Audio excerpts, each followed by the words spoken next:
आज मनन के लिए जो पद या जो थीम हमने लिया है,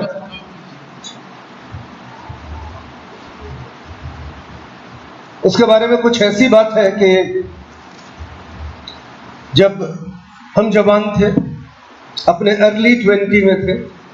अर्ली 20 का मतलब होता है 26, 27, 28 नहीं, 20, 21, 22। तब हमने पहली बार इसको प्रचार किया था। और जब हम प्रचार किए थे तो आपको हम बताना चाहते हैं कि मेरे घर वाले, चर्च वाले और भी दूसरे लोग, सारे के सारे बड़ा क्रिटिसाइज किए थे, क्योंकि लोगों ने उस बात के थीम को समझा ही नहीं था। और उसके बाद भी हम कई बार प्रचार किए और बहुत सारे लोगों को ये बात समझ में नहीं आती है और लोग इस बात को क्रिटिसाइज ही करते हैं। हम आपके सामने में रख रहे हैं, आप बुद्धिमत्ता से बात को सोचिएगा कि हम बोलना क्या चाह रहे हैं और बाइबल वहां पर लिखी जो है उसमें निहित तत्व क्या हम बोलना चाह रहे हैं, उसमें बात क्या है। क्रिटिसाइज किस बात का होता है कि हम परमेश्वर के अनुग्रह का अपमान कर रहे हैं। परमेश्वर ने जो उद्धार की योजना बनाई, लोगों के पापों की क्षमा की जो परमेश्वर ने योजना बनाई, हम उसका क्या कर रहे हैं? तिरस्कार कर रहे हैं, या हम परमेश्वर को दोषी ठहरा रहे हैं। इतने साल हो गए ये बेवकूफी या नादानी। अब जब जिंदगी कितने साल गुजार लिए तो हम नहीं करने जा रहे हैं। I am not insane, I am Sen enough. हम होशमंद हैं। हम क्या बोल रहे हैं हमको मालूम है। आप समझने की कोशिश कीजिएगा बात क्या है। एक वर्ष पढ़ लेते हैं, उसमें हम लोग बाद में आएंगे। वो हमारा आज का विषय होगा। यिर्मयाह 15:4, यिर्मयाह नबी की किताब 15 अध्याय और उसका 4था पद। यहाँ हिजकिय्याह के पुत्र, साफ साफ पढ़िए, यहाँ हिजकिय्याह के पुत्र, यहूदा के राजा मनश्शे के उन कामों के कारण होगा। यह यहूदा के राजा, हिजकिय्याह का बेटा यहूदा के राजा के उन कामों की वजह से ये सब होगा जो उसने यरूशलेम में किए हैं, जो उसने यरूशलेम में किए। और मैं उन्हें ऐसा करूंगा। ठीक है, 15:4 पढ़ ले। हाँ, अगर हाँ पढ़, नहीं पढ़िए, पढ़ो ना। मैं उन्हें ऐसा करूंगा, मैं यरूशलेम के लोगों को और सारे इस्राएलियों को ऐसा करूंगा कि वे पृथ्वी के राज्य राज्य में मारे मारे फिरेंगे, कि वे पृथ्वी के राज्य राज्य में, देश देश में मारे मारे फिरेंगे। और मेरे प्यारों, हजारों साल वो लोग मारे मारे फिरे, इस्राएली भटकते रहे, गुलामी पर गुलामी, बंधुआई पर बंधुआई। अभी जाकर के उनको राज्य मिला है, लेकिन फिर भी ढेर सारे यहूदी और इस्राएली हैं जो विश्व के विभिन्न देशों में तितर बितर होकर के आज तक रहते हैं। और ये सब हुआ किसके चलते? तो बोलता है कि यहूदा का राजा मनश्शे, जो कि हिजकिय्याह का बेटा है, उसके कामों की वजह से हुआ है, जो उसने यरूशलेम में किए और चारों तरफ किए। आइए थोड़ी देर समझने की कोशिश करें, जो भी वक्त लगेगा। इस बात को समझने के लिए उसने किया क्या, आपको राजाओं की किताब और इतिहास की किताब के पन्ने पलटने पड़ेंगे। अब बहुत ढेर सारा तो हम नहीं पढ़ेंगे, लेकिन 2 रेफरेंस दे रहे हैं। अगर आप बाइबल लेके बैठे हैं तो निकालिए दूसरा इतिहास और उसका 33वां अध्याय। ठीक है, दूसरा इतिहास और उसका 33वां अध्याय, साथ ही साथ दूसरा राजा और उसका 21वां अध्याय, दूसरा इतिहास का 33वां अध्याय और दूसरा राजा उसका 21वां अध्याय। ठीक है, कम से कम दूसरा इतिहास का 33वां अध्याय का 1 से 13 पहले पढ़ेंगे। पढ़ना आपको है 20-21 पद तक, 20 पद तक, लेकिन पहले 13 पद और साफ साफ पढ़ेंगे। या हम पढ़े, अगर आप लोग पढ़ते तो हमको रेस्ट मिलता, तो हम पढ़ते हैं। जब मनुष्य राज्य करने लगा तब वह 12 वर्ष का था। हिजकिय्याह का बेटा मनुष्य जब राज्य करने लग गया तो वो 12 साल का था। और यरूशलेम में कितने साल राज्य किया? 55 वर्ष राज्य किया। उसने वह किया जो यहोवा की दृष्टि में बुरा था, अर्थात उन जातियों के घिनौने कामों के अनुसार जिनको यहोवा ने इस्राएलियों के सामने से देश से निकाल दिया था। उसने उन ऊंचे स्थानों को जिन्हें उसके पिता हिजकिय्याह ने तोड़ दिया था फिर से बनवाया, और बाल नाम देवताओं के लिए वेदियां और अशेरा नाम मूर्तें बनाई, और आकाश के सारे गण को दंडवत करके उसकी उपासना करता रहा। અને सूरज चांद सितारा आकाश के एक एक गण ग्रह नक्षत्र, और उसने यहोवा के उस भवन में वेदियां बनाई जिसके विषय में यहोवा ने कहा था कि यरूशलेम में मेरा नाम सदा बना रहेगा। सुलेमान का मंदिर जो बना तो परमेश्वर वचन दिया सुलेमान को कि हम यहाँ निवास करेंगे। उसके अंदर में वो क्या बनवा दिया? अन्य देवताओं की वेदियां। और वरन यहोवा के भवन के दोनों आंगन में भी उसने आकाश के सारे गण के लिए वेदियां बनवा दी, परमेश्वर के भवन में भी। फिर उसने हिन्नोम के बेटे की तराई में अपने लड़के बालों को होम करके चढ़ाया। आपको शायद मालूम होगा, अगर आप राजाओं की किताब में पढ़ेंगे तो वहां पर भी लिखता है कि वो अपने बाल बच्चों को क्या करता था मनुष्य, उनको बलिदान करके चढ़ाता था अन्य देवी देवताओं को।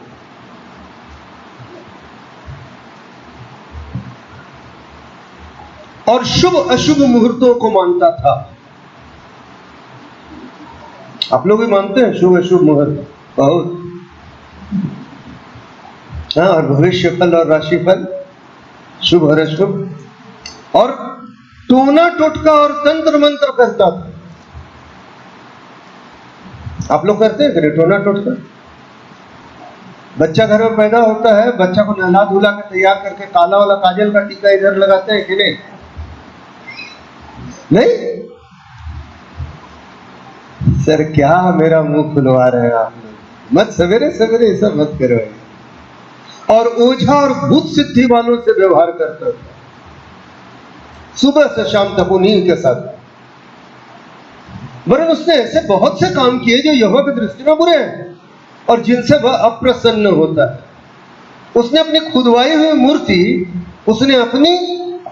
मूर्ति परमेश्वर को उस भवन में स्थापना की जिसके विषय परमेश्वर ने दाऊद और उसके पुत्र सुलेमान से कहा था कि इस भवन में और यरूशलेम में जिसको मैंने इस्राएल के सब गोत्रों में से चुन लिया है, मैं अपना नाम सर्वदा रखूंगा। तो अपना मूर्ति खुदवा कर चढ़ा बना दिया। क्या परमेश्वर का आराधना होगा? और मैं ऐसा न करूंगा कि जो देश मैंने तुम्हारे पुरखाओं को दिया था उसमें से इस्राएल फिर मारा फिरे। परमेश्वर बोला था हम कभी नहीं चाहेंगे कि इस्राएल जाति को हमने जो देश दिए हैं अब ये कहीं भी मारा फिरे, हम कभी नहीं चाहेंगे। इतना अवश्य हो कि मेरी सब आज्ञाओं को अर्थात मूसा की दी हुई व्यवस्था और विधियों और नियमों को पालन करने की चौकसी करें। और मनुष्य ने यहूदा और यरूशलेम के निवासियों को यहां तक भटका दिया। राजा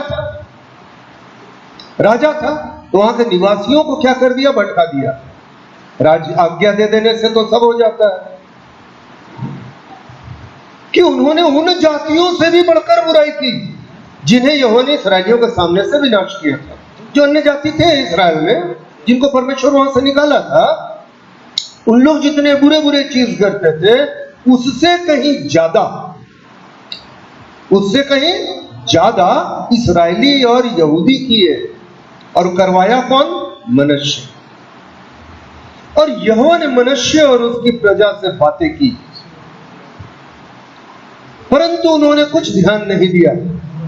परमेश्वर अपने नबियों के जरिए, भविष्यद्वक्ताओं के जरिए समय समय पर इनसे बात करता रहा, चेतावनी देता रहा। मनुष्य को, इस्राएलियों को, यहूदियों को कोई ध्यान नहीं दिया।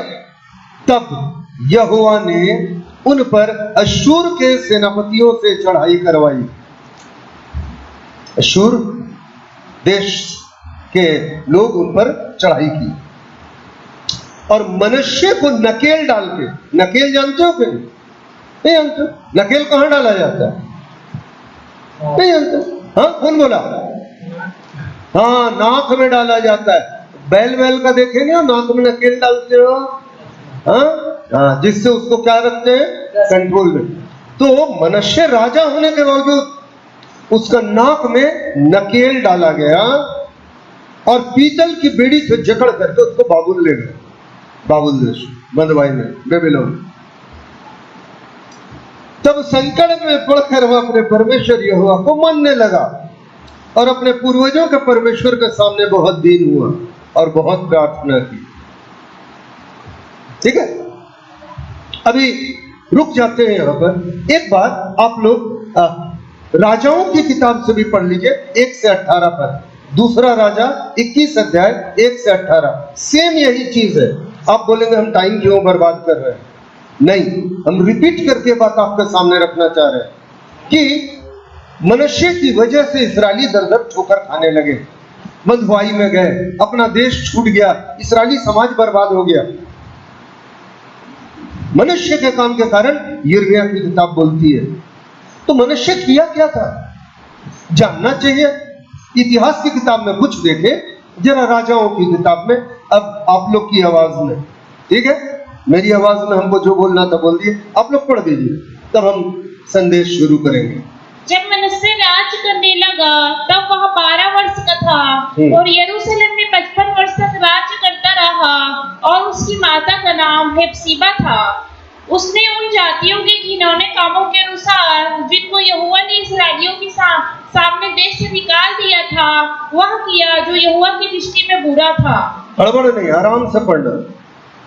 उसने उन ऊंचे स्थानों को जिनको उसके पिता हिजकिय्याह ने नष्ट किया था फिर बनाया और इस्राएल के राजा अहाब के समान बाल के लिए वेदियां और अशेरा बनवाई और आकाश के सारे गणों को दंडवत और उनकी उपासना करता रहा।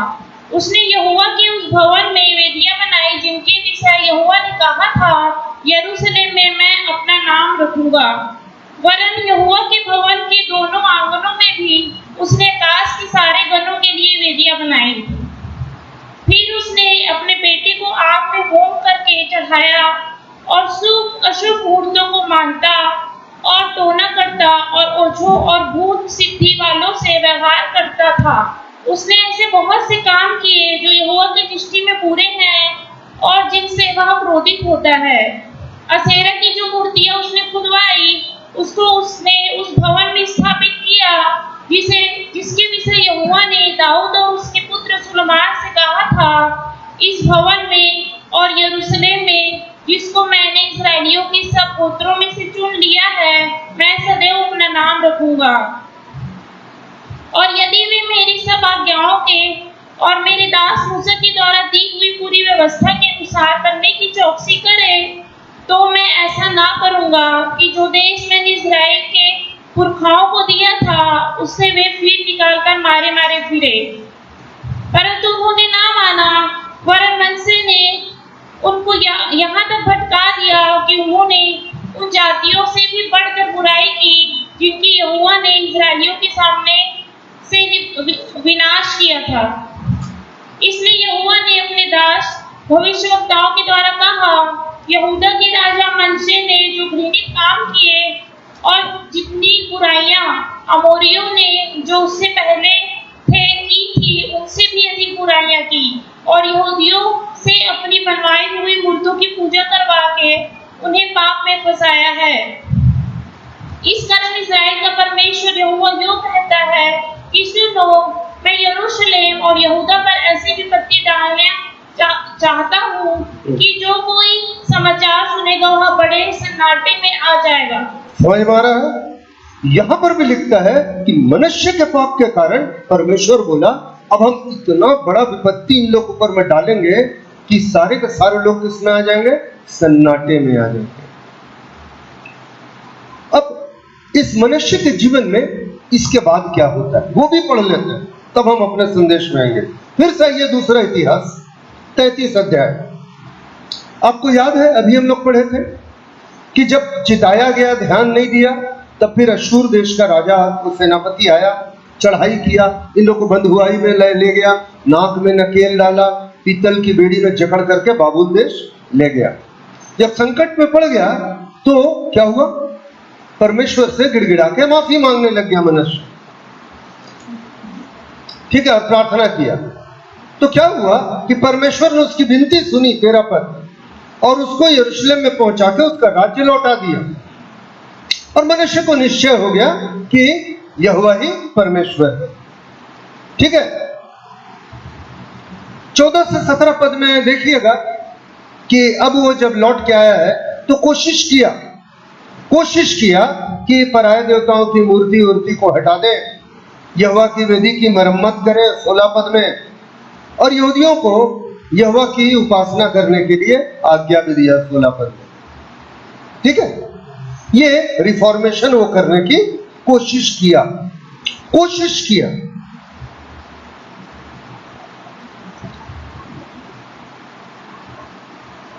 अब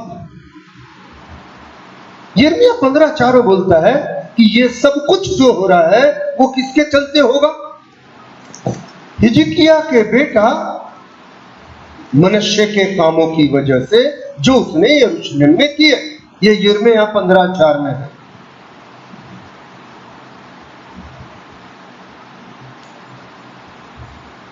मनुष्य का जीवन शुरुआती दौर में आप देखते हैं पापों से भरा जीवन है, 55 साल राज करता है, और जीवन के अंत काल में वो मन फिराता है। परमेश्वर उसके ऊपर दया करता। परमेश्वर हमेशा से अनुग्रहकारी, दयावंत, कोई भी उसके पास आने से वो लौटाता नहीं है। परमेश्वर अनुग्रह किया, लेकिन आप बताना मनुष्य के ऊपर में एक पूरे देश को बर्बाद करने का दोष है या नहीं। आप एक बात बताइए मेरे को, अगर आप उस जूरी रहते, जूरी समझते हैं, जजेस का जो पैनल होता है, ठीक है, तो मनुष्य के ऊपर में एक पूरे राष्ट्र को बर्बाद करने का दोष, हम परमेश्वर की बात नहीं कर रहे, आपके नजर में क्या है, मनुष्य का दोष नहीं है। आज हम कुछ बात करना चाहते हैं। शुरुआती दिनों में पापी, बाद के दिनों में बुढ़ापे में माफी पाया हुआ एक व्यक्ति, सब कुछ ठीक है, सब कुछ सुधारने की कोशिश कर रहा बुढ़ापे में, सब सही है, लेकिन आज का संदेश अब शुरू होता है और हम परमेश्वर के अनुग्रह को चैलेंज नहीं कर रहे हैं, क्योंकि हमारा उद्धार भी परमेश्वर के अनुग्रह से ही हुआ है। ये तो हम उस लायक नहीं, हम कुछ और बात बोलना चाह रहे हैं। मेरे मुद्दे को समझिए।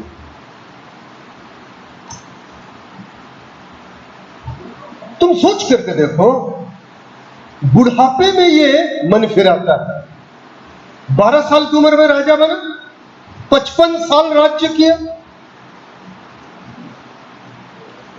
यानी एक बहुत बड़ा बात है। कभी सोचे हो, वो जो गॉडलेसनेस की हालत में ज्यादा प्राइम में था, जब ईश्वर से वो विमुक्त था ना, तो उस वक्त वो उसकी क्या थी मालूम, जवानी, भरपूर जवानी, फुल एनर्जी, उसके पास में ज्यादा अपॉर्चुनिटी था इस्राएली समाज को परमेश्वर के करीब लाने का। लेकिन अपने जवानी में, अपने पूरे बल ताकत से वो पूरे समाज को क्या किया है, बर्बाद किया है। अपने बाल बच्चों को वो बलिदान चढ़ाया है, सब कुछ जवानी की हालत में किया। बुढ़ापे में क्या वो उसकी माइट थी, वो उसकी ताकत थी। एक हारा हुआ राजा जिसके नाक में नकेल लग जाए, बेड़ियों से जकड़ करके जाए, वो लोगों से फिर बाद के तारीख को फिर से राजा बनने के बावजूद भी क्या उतना आदर पाता है? नहीं समझ में आ रहा है। कल तक तुम शहंशाह थे सर, लेकिन आज बीड़ियों से जकड़े गए, घसीट के ले गए, नाक में नकेल डाल के बांध करके आपको ले जाया गया, पांव पैदल घसीटते हुए गुलाम के जैसा। सारी दुनिया देखी, दोबारा बुढ़ापे में आकर के अभी आप राजा बने हो परमेश्वर के अनुग्रह से। परमेश्वर माफ कर दिया, एक्सेप्टेड। लेकिन एक सवाल का जवाब देना, क्या उसका रुतबा और रुआब वही था जो कल था? जानते हो, इस्राएलियों से जो करवाया ना, इस्राएलियों के अंदर से फिर वो पाप कभी नहीं गया। बाद में कोशिश किया कि सारे के सारे चीजों को क्या किया जाए, दूर कराया जाए। अब बाइबल पढ़ते हो, आपको मालूम है लोग उसके बाद जब एक बार गड़बड़ कर दिए तो फिर वो उनमें वैसा सुधार नहीं होने सका। ये पहला चीज है उसके लाइफ में। हम सोचने का कुछ बिंदु दे रहे हैं। दूसरी बात सोचिएगा, किसका बेटा था वो? हिजकिया का, संत माता पिता का बेटा। माता पिता कौन थे? संत। हिजकिया राजा पूरा रिफॉर्मेशन कराया था ना, इस्राएली समाज में पूरा क्या किया था? सुधार करवाया था। याद है ना हिजकिया का कहानी? हम उसके ऊपर प्रचार भी किए हैं, किए कि नहीं किए? तो हिजकिया जो है, नहीं अगर आपको मालूम है तो आप पढ़ लीजिए, यूट्यूब में सुन लीजिएगा। हिजकिया के ऊपर में भी हमने प्रचार किया है, ठीक है? मौत भी टल जाए अगर, उसमें हिजकिया के ऊपर में प्रचार किया है ना, मौत भी टल जाए अगर। सुनिएगा, वो संत आदमी जिसके लिए परमेश्वर 15 साल मौत टाल दिया, ऐसे मां बाप का औलाद, परमेश्वर के भय में पला बढ़ा इंसान। सोचने की बात है। या तो हिजकिया उसको सही शिक्षा नहीं दे सका, या तो ये लड़का मां बाप से शिक्षा लेना नहीं चाहता। अपने बाप के नक्शे कदम पे, अच्छी बातों पे वो अनुसरण नहीं करने सका। नहीं तो बाकी में क्या लिखता है? जैसा उसका पुरखा दाऊद चलता था वैसा ही उसने चाल चला, जैसा उसका पुरखा इब्राहिम चलता था वैसा ही चाल चला। ये अपने पुरखाओं से भी अच्छी चीज, अपने बाप से भी अच्छी चीज नहीं ली। कभी सोचना, हम सोचने की बात क्यों रख रहे हैं? तीसरी बात हमको जो गुस्सा लगता है, ये दूसरा बात। तीसरा बात हमको गुस्सा क्या लगता है? तुम तो पाप किया, अपना बच्चा का बलिदान चढ़ाया, तुम आकाश के गणों को पूजा किया, शुभ मुहूर्त देखा, भूत सिद्धि किया, टोना टोटका किया, फलना किया, ढिमका किया, तुम क्या किया? अरे भाई, अपने साथ में पूरी प्रजा से करवाते हो। नहीं, जस्टिफाइड नहीं है, मेरे नजर में नहीं है। आज सबसे बड़ा प्रॉब्लम हमको गुस्सा कौन सी का लगता है मालूम? और इसीलिए बोल रहे हैं, लोग हमको क्रिटिसाइज करते हैं, लेकिन हम भी इंसान है ना, हमको भी कुछ चीज अच्छा लगता है और बुरा लगता है, और हम बाइबल से बात कर रहे हैं। हमको बुरा क्या लगा मालूम? क्या बुरा लगता है? यार तुम पाप किए ना, अपने साथ में पूरी प्रजा से क्यों करवा डाले? उनको भी नरक में ले गए, सत्यानाश कर मारे। अब तुम राजा हो, इतना बड़ा पोजीशन में बैठे हुए हो, तो होश होना चाहिए। और आज हम बोल रहे हैं ऑन रिकॉर्ड, आप में से हर वो जो दूसरे को इन्फ्लुएंस करने की ताकत रखता है, हर वो आदमी जो दूसरों को प्रभावित करने की ताकत रखता है, हर वो जो कुर्सी पे बैठा है, हर वो जो अख्तियार रखता है, हर वो जिसके हाथ में कुव्वत है, काबिलियत है, अगर दूसरों को प्रभावित करने की आपकी ताकत है ना, तो उनको अच्छे चीजों के लिए प्रभावित करो। मेरे प्यारो, उनको बुरे चीजों के लिए प्रभावित ना करो। गलत बात बोल रहे हैं क्या?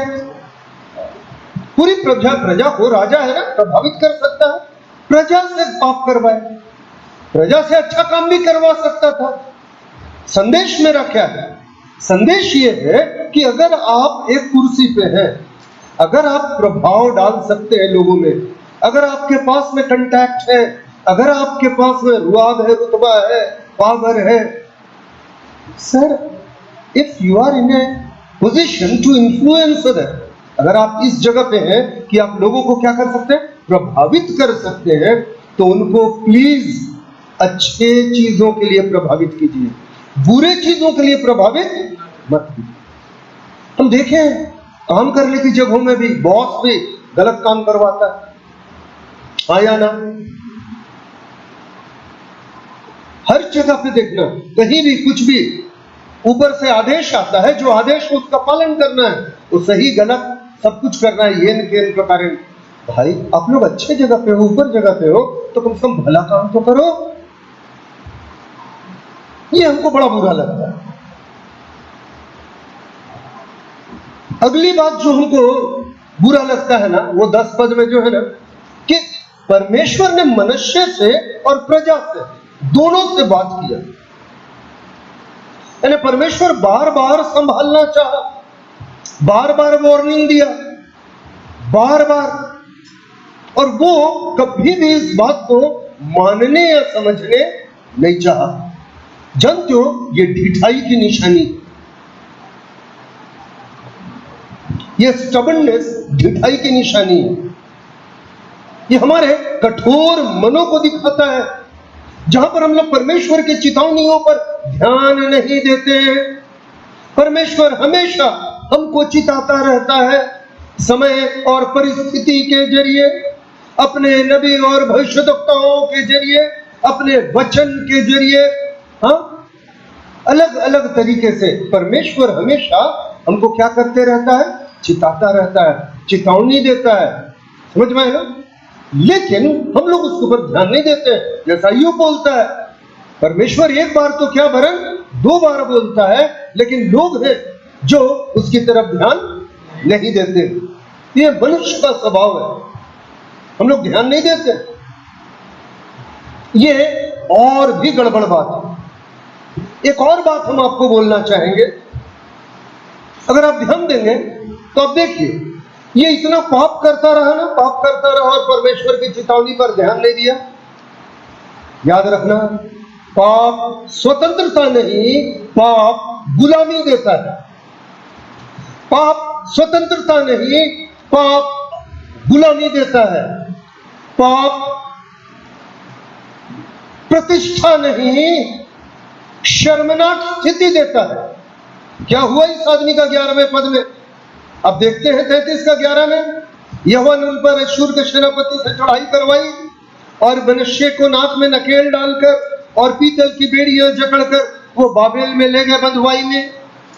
ये पाप क्या करता है? पाप हमें क्या करता है? गुलाम बनाता है। पाप हमको कभी भी आजादी नहीं देता है। ये इतना पाप कर रहा था, पाप कर रहा था, इस पाप का नतीजा क्या हुआ उसके जीवन में? हाँ, गुलामी। पाप करोगी ना, प्रतिष्ठित नहीं रह जाओगी।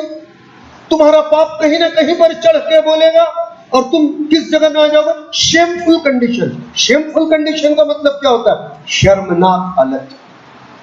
पाप कभी भी तुमको प्रतिष्ठित नहीं करेगा। पाप हमेशा तुमको क्या करेगा मालूम है? शर्मनाक हालत में डाल देगा। तुम्हारा जीवन कैसा रहेगा मालूम? लज्जित चोर के जैसा रहेगा। तुम्हारा अंदर से विवेक भी दोषी ठहराएगा। हाँ? याद करो, आदम पाप किया था, परमेश्वर आके बोला कि एक तो नंगा हो गया सो नंगा हो गया, और परमेश्वर आकर के बोला, परमेश्वर से मुंह चुरा रहा है, छुप रहा है, अंजीर का पत्ता लगा रहा है। परमेश्वर बोला तुम फल खाया था। याद है, जब पाप किया था तो आदम और हव्वा को अपने ऊपर क्या आई थी? शर्म आई थी। लिखा हुआ बाइबल में ना, वो नंगे हो गए थे। पाप हमेशा तुम्हारी नग्नता को प्रकट करता है। पाप तुम्हारे जीवन से परमेश्वर की महिमा को क्या कर देता है? हटा देता है।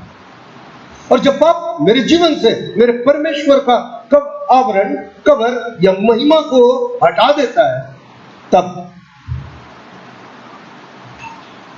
हम नंगे हो जाते हैं और हमारी हालत क्या बोलेंगे? हम बहुत ही गंदे कंडीशन में चले जाते हैं। खैर, इस सब हालत से आदमी मन फिराया, और मन फिराया हुआ पापी, तो पाप तो माफ हो जाते हैं, परमेश्वर का अनुग्रह है, उद्धार हम लोग पा लेते हैं। लेकिन आप एक बात रिपेंटेंस के बारे में जानिएगा, और यही चीज है जिस चीज को लोग क्रिटिसाइज करते हैं। अब संदेश के हम उस बात में आते हैं जिसको लोग समझना नहीं चाहते। हम क्या बोल रहे हैं मालूम? When we repent, sins are washed away. जब हम पश्चाताप करते हैं, पाप धुल जाते हैं, एक्सेप्टेड। We get salvation, हमारा उद्धार हो जाता है, हम पर दंड की आज्ञा नहीं रह जाती। But one thing repentance can't give you,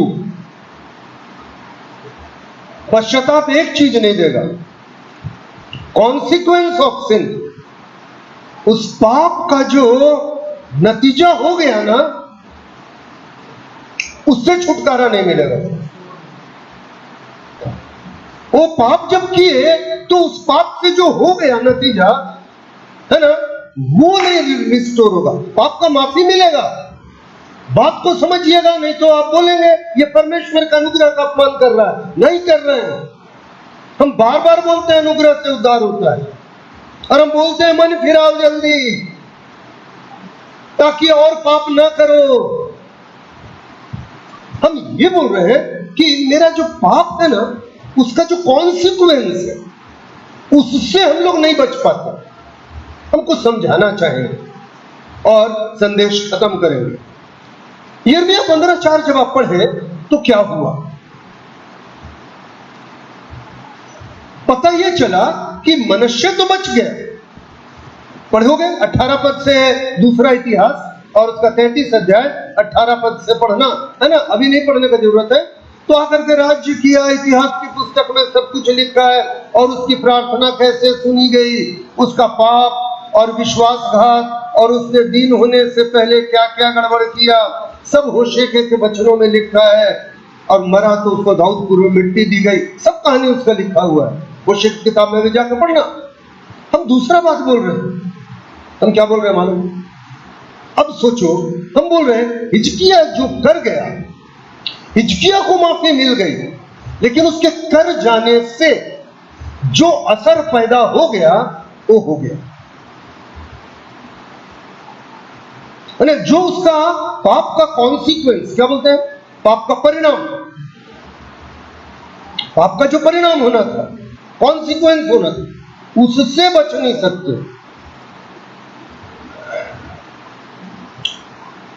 हम समझाने की कोशिश करते हैं। दाऊद पाप किया, बत्शेबा का कहानी याद है, बच्चा पैदा हुआ, उससे वो बच नहीं सका और बच्चा मर गया। हाँ या ना? जो बच्चा पैदा हुआ था बत्शेबा से, वो क्या हो गया? इससे दाऊद नहीं बच सका। सुलेमान बाद में पैदा हुआ। जो पहला बच्चा व्यभिचार की संतान था वो मर गया, और ये मर्डर करवाया था इतनी उरिया का, व्यभिचार और मर्डर। माफी अपनी जगह, उसको छोड़ दो। हम जो बात बोल रहे हैं, आप एक बात देखिए, उसको क्या हुआ? उसकी बेटी को उसका बेटा भ्रष्ट किया। हाँ या ना? हम दोनों तमार के साथ में अबशालोम मर्डरर बना, बाप के पीछे पीछे बाप को खदेड़ता रहा, राज्य से भटकाता रहा, दौड़ाता रहा। जो बच्चा पैदा हुआ था वो बच्चा मर गया। यानी पाप का जो कॉन्सिक्वेंस वो बचा क्या है? चलो हम तुमको एक बात बता, उड़ाऊ पुत्र की कहानी सब पढ़ते हो, हम भी प्रचार करते हैं, आप भी प्रचार करते हैं, सब है। और इसमें परमेश्वर के दयालुपन के बारे में हम लोग बात करते हैं कि कैसे एक लड़का ऐसा बदकार था, सब उड़ा दिया, लौट के आया, परमेश्वर माफ कर दिया। हम सवाल करें, उस लड़के की जो गुजरी जिंदगी हुई, जो बदहाली से वो गुजरा, क्या वो दिन वापस आ सकते हैं? क्या वो यार दोस्त उस दावत में शामिल थे? अब बात को समझिए, उल्टा केवल मत समझिए। ये जानते हैं क्या है? ये गाजर घास वाली कहानी है। 60 डिकेड में हिंदुस्तान में अकाल पड़ा तो अमेरिका से, मैक्सिको से, सब जगह से गेहूं मंगाया जाता था। आज तुम लोग किसान हो, कई एक लोग, तुम लोग को मालूम है तुम्हारे खेत में गाजर घास हो जाता है, मालूम है ना? तुमको जान करके मालूम होगा तो इंडिया का घास नहीं हुआ। क्या जानते हो? जो विदेश से गेहूं मंगाए थे ना, उस गेहूं में गाजर घास का बीज था। और हुआ क्या कि वो हिंदुस्तान में गेहूं बटा, उसको साफ करके उसका कचड़ा को लोग क्या किए, फेंक दिए, उसमें वो बीज था। और आज तुम लाख कोशिश कर लो इतने सालों में, गाजर घास अपने खेत से और अपने खलिहान और मैदान से नहीं निकाल सकते हो। ये तुम्हारे अकाल में आए हुए उस अनाज की निशानी है।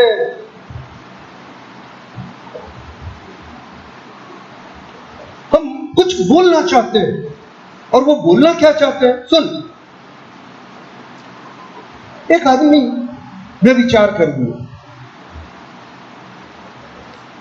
बात को समझो, कुछ बोलने मांग रहे हैं। तुम पाप जब करते हो ना, तो ऐसे सारे पाप जिसमें दूसरे भी शामिल है। तुम हत्या करते हो, अच्छा हम पाप करते हैं, हम तुम लोग को क्यों बोलेंगे, हम अपने ऊपर लेते हैं। हम व्यभिचार किए, हम व्यभिचार जब किए तो हम अकेले नहीं हैं उसमें और एक शख्स सामने वाला बर्बाद हो रहा है। हम हत्या करें, पाप हम किए, लेकिन उसमें सामने वाले एक शख्स का क्या जा रहा है, जान जा रहा है। हम डकैती किए, हम चोरी किए, कोई भी पाप हम करते हैं, और अगर उस पाप में सामने वाला भी इन्वॉल्व और उसका नुकसान हुआ, कल के तारीख को हम रिपेंट करेंगे, माफी मांगेंगे, परमेश्वर को माफ करेगा। रिपेंट कर दोगे, दंड की आज्ञा नहीं है। लेकिन मेरे उस व्यभिचार की वजह से वो जो जिंदगी बर्बाद हुई, उसका भरपाई कैसे होगा?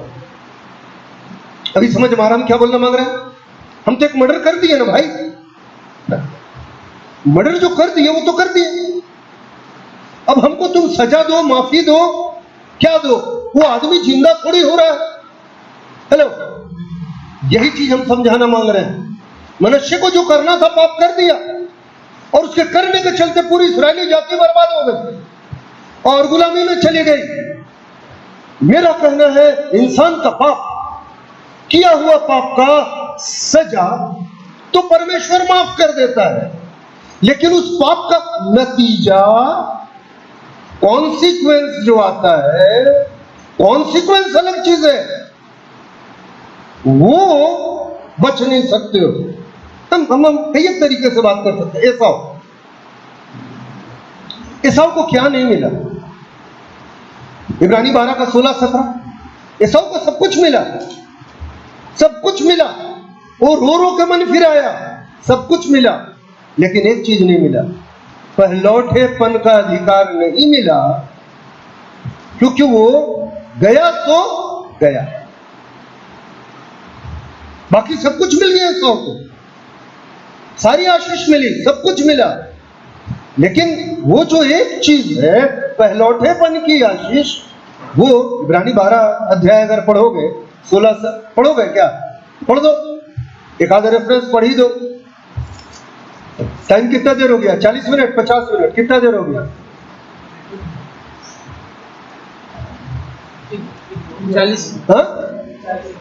40 मिनट हुआ है ना, 45-50 मिनट चल सकता है ना?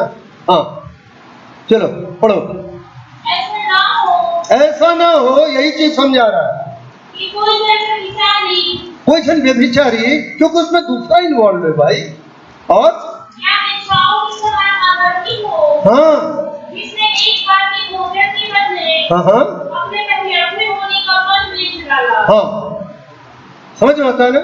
हाँ, पढ़ो। तुम जानते हो कि बाद में जब उसने आशीष पानी चाही, तो अयोग्य गिना गया, और आंसू बहाकर खोखले पर भी मन फिरा हुआ अवसर उसे ना मिला। कौन सेक्शन में? पहलौठेपन में। बाकी चीज तो उसको मिल गया, बाकी सब कुछ मिला, लेकिन पहलौठेपन की आशीष उसको गई सो गई। सर ये सोचने की बात नहीं है, हम समझा रहे। चलिए एक एग्जाम्पल देते हैं, सोचिएगा। हम सोचने के लिए विषय रखते हैं। और परमेश्वर के अनुग्रह, परमेश्वर के पाप क्षमा करने की बात मसीह के लहू के द्वारा, कि जो भी उसके पास आता है वो उसको क्या कर देता, माफ कर देता। मनुष्य को सब पाप किया, बाल बच्चा का बलिदान चढ़ाने वाला आदमी, सब सत्यानाश करने वाला, माफ किया था ना।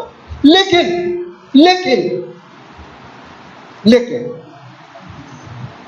आपका जो कॉन्सिक्वेंस है उसका क्या करोगे? मैं एक सवाल करें। यीशु मसीह क्रूस पे टंगा हुआ है, बगल में 2 डाकू हैं। एक डाकू मन फिराता है, पश्चाताप करता है, यीशु मसीह को बोलता है, ये प्रभु जब तू अपने राज्य में है तो मेरी सुधि लेना। यीशु मसीह क्या बोलता है? आज ही तू मेरे साथ स्वर्गलोक में होगा। पाप की क्षमा मिल गई, मुक्ति मिल गई, स्वर्ग राज्य में जगह मिल गई। लेकिन मेरा सवाल रह गया, हे डाकू महाराज, तुमने जिसके बाप का मर्डर किया था उस बच्चे का क्या? जिस औरत के पति का तूने मर्डर किया था उस औरत का क्या? बात समझ में आ रहा हम क्या बोल रहे हैं? हम लोग जब पाप करते हैं ना बेटा, इसीलिए बोल रहे हैं पाप का हम भयावहता समझा रहे हैं। हम लोग पाप करते हैं ना रे, तो होता क्या है जानते हो? परमेश्वर से जाके गिड़गिड़ा के माफी तो मांगते हैं, परमेश्वर माफ कर दे। कौन चीज से माफ करना? कल के तारीख को परमेश्वर दंड नहीं देगा, लेकिन किया हुआ पाप का जो कॉन्सिक्वेंस है उससे कहां बचोगे? बात समझ में आ रहा है? जो कर दी हो गलत, उस गलती का सोच के देखो। एक छोटा सा बात बोलते हैं, तुम एक लड़की के साथ में गलत काम किए, ठीक है? हम लड़काई को लेकर बोल रहे हैं, विचार किए भाई, कर दिए। अब सोच कर देखो, क्या तुम उसके शील को दोबारा वापस ला सकते हो?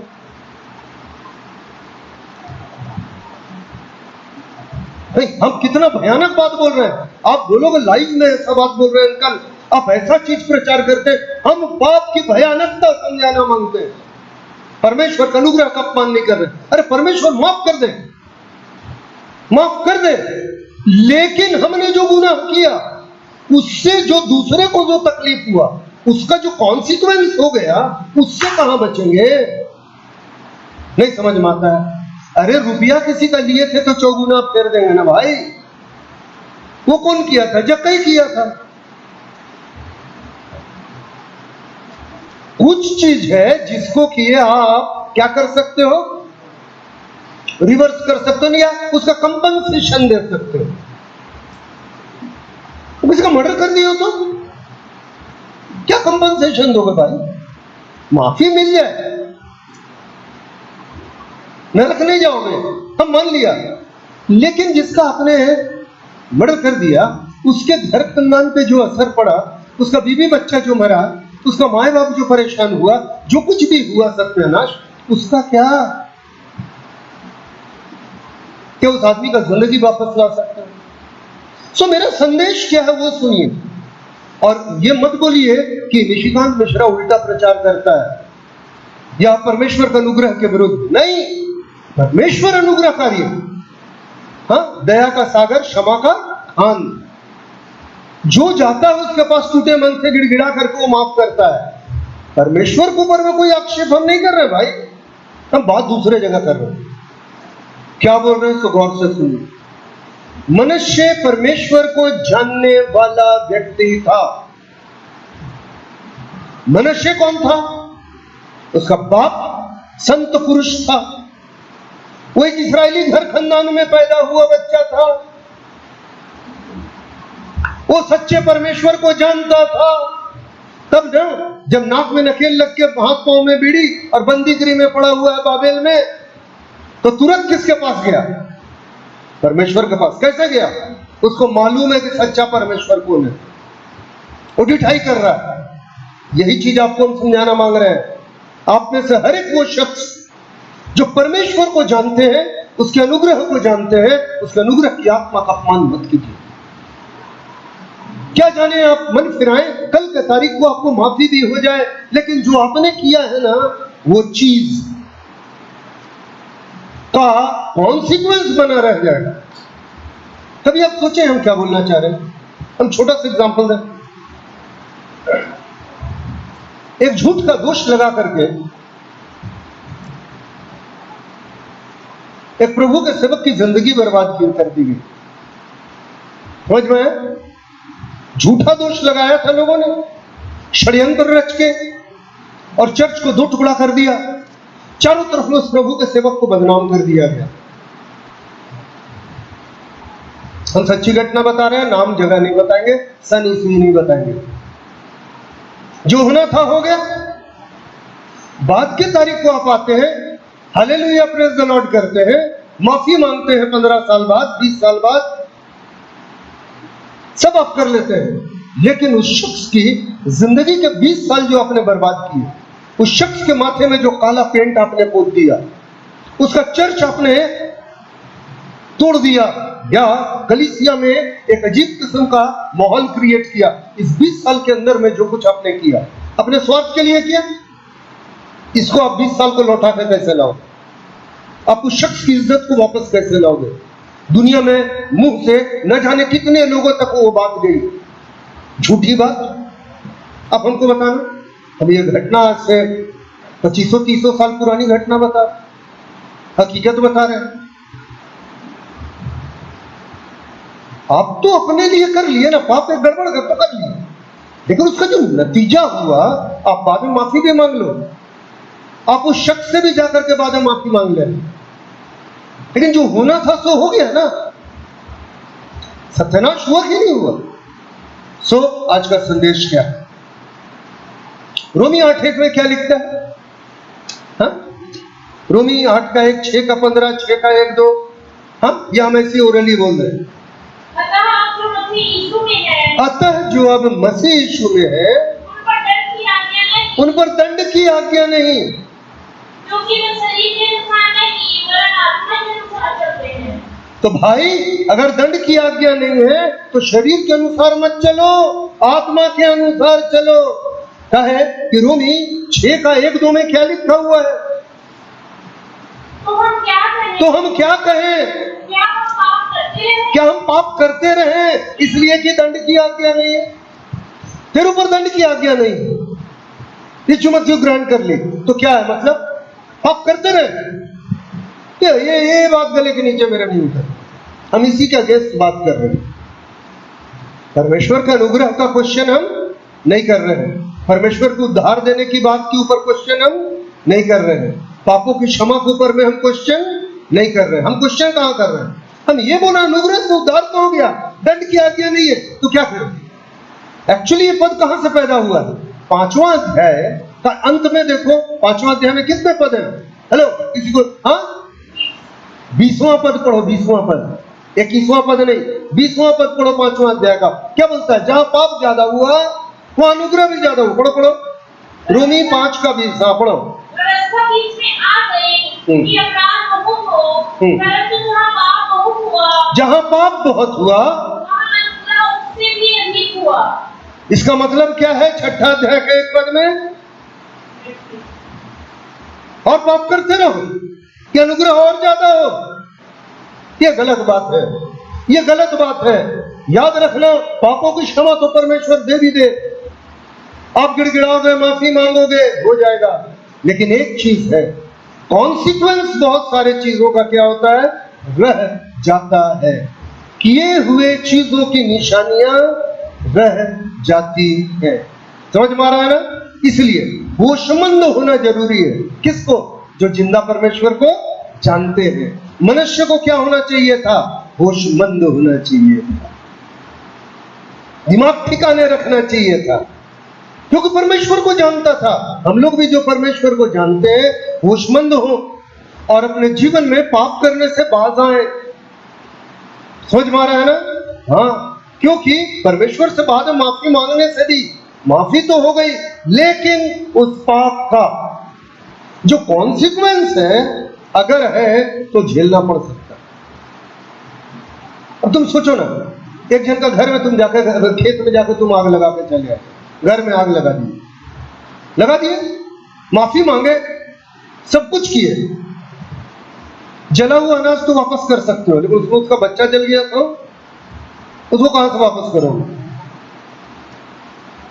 नहीं, मेरा बात नहीं समझ में आया। घर में तो आग लगा दिया, उसका बीवी बच्चा जल गया तो उसको वापस कहां से दोगे? उस आदमी से माफी मांग लेना, परमेश्वर से माफी मांग लेना। कहने का मतलब क्या है? ये मलाल तो रह जाएगा, ये कचोट तो रह जाएगा। इसलिए जब भी हम लोग गड़बड़ करते हैं, मेरे प्यारों, होशमंद होना चाहिए। हम किसको बोल रहे हैं? प्रभु के लोगों को बोल रहे हैं, जो परमेश्वर को जानते हैं। उसके इस दयालुता का बेजा फायदा न उठाइए, उसके इस अनुग्रह का बेजा फायदा न उठाइए। वो जो उद्धार देने में सामर्थ्य परमेश्वर है, हर बार बार आपको माफ करता है, क्योंकि उसने कहा 7 गुने 70 बार, तो हमेशा माफ कर रहा है। इसको गलत फायदा मत उठाइए प्लीज। और आज हम जो संदेश देना चाहे तो सिर्फ इतना था कि एक आदमी था मनुष्य, परमेश्वर को जानने वाला, और उसने गलती किया, उसकी सजा किसको भुगतनी पड़ी? पूरे समाज को। वो आदमी तो बच गया परमेश्वर से माफी मांग के। हम लोग भी परमेश्वर को जानने वाले हैं, हम लोग अपने जीवन को ध्यान देना चाहिए। अगर हम लोग अपने जीवन में गलतियां कर रहे हैं तो होश में आ जाए। आइए हम लोग अपने सर को झुकाएं और इस बारे में सोचें कि परमेश्वर के अनुग्रह की आत्मा का हम अपमान ना करें, उसके उस अनुग्रह का हम लोग अपमान ना करें, बल्कि परमेश्वर के करीबी में आए, होशमंद हो और आइंदा से पाप ना करें। क्योंकि प्रभु जब भी माफ किया था किसी को, प्रभु यीशु मसीह, तो क्या बोलता था? जा आइंदा पाप ना करना, यही बोलता था ना आप माफ करने के बाद। सो मेरे प्यारों, हम लोग बार बार ये गड़बड़ ना करें। आइए अपने सरों को झुकाएं, प्रार्थना करें। धन्यवाद धन्यवाद धन्यवाद, सेनाओं के जीवते यहोवा परमेश्वर तेरा धन्यवाद देते हैं। मेरे मन में जो जलजलाहट तूने डाली प्रभु जी, और जो वचन मुझे कचोटता है, जो तूने मेरे सामने आज से सालों साल पहले रखा, प्रभु जी, लोगों को ये वचन सही पर्सपेक्टिव में समझने दे, कि लोग इस बात को समझे पाप की भयावहता कितनी, कि वो स्वतंत्रता नहीं गुलामी देता है, वो सम्मान नहीं, वो लज्जाजनक हालत देता है, और पाप अपना कॉन्सिक्वेंस छोड़ जाता है। जो भी कि तू पापों को मिटा देता है, हमारे पापों को क्षमा कर देता है, वो दंड की आज्ञा तो नहीं रहती है प्रभु जी, लेकिन उसके जो बुरे असर पड़ जाते हैं समाज में, दूसरे लोगों तक जो बुरे असर चले जाते हैं, प्रभु जी हमें उससे बचा, क्योंकि वो समय फिर लौट करके नहीं आता। क्योंकि जिस समय में पाप किया गया था, उस समय से पश्चाताप का समय, दोनों के बीच में एक गैप होता है। और प्रभु जी वो दिन वापस नहीं आते। मनुष्य ने पश्चाताप किया बुढ़ापे में, जवानी भर तो गड़बड़ करके पूरे देश को बर्बाद किया। हम अपने जीवन में कैसा कर रहे हैं प्रभु जी, हमें इसकी समझ दे।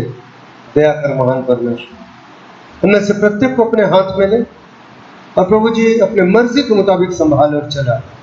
हर एक जो सुन रहा है और कल के तारीख को जो सुनेगा, हर सुनने वाला शख्स, देखने वाला शख्स तुझ में हो करके अपना जीवन जीने वाला हो सके, और सारी की सारी तेरी बरकतें उसके ऊपर में तू नाज़िल कर प्रभु। दया महान परमेश्वर, आइंदा के जीवन को आगे की बातों को तेरे हाथ में सौंपते हैं। प्रार्थना अपने उद्धारकर्ता मसीह यीशु के नाम से मांगते हैं, दया से सुन करके ग्रहण कर। आमीन आमीन आमीन।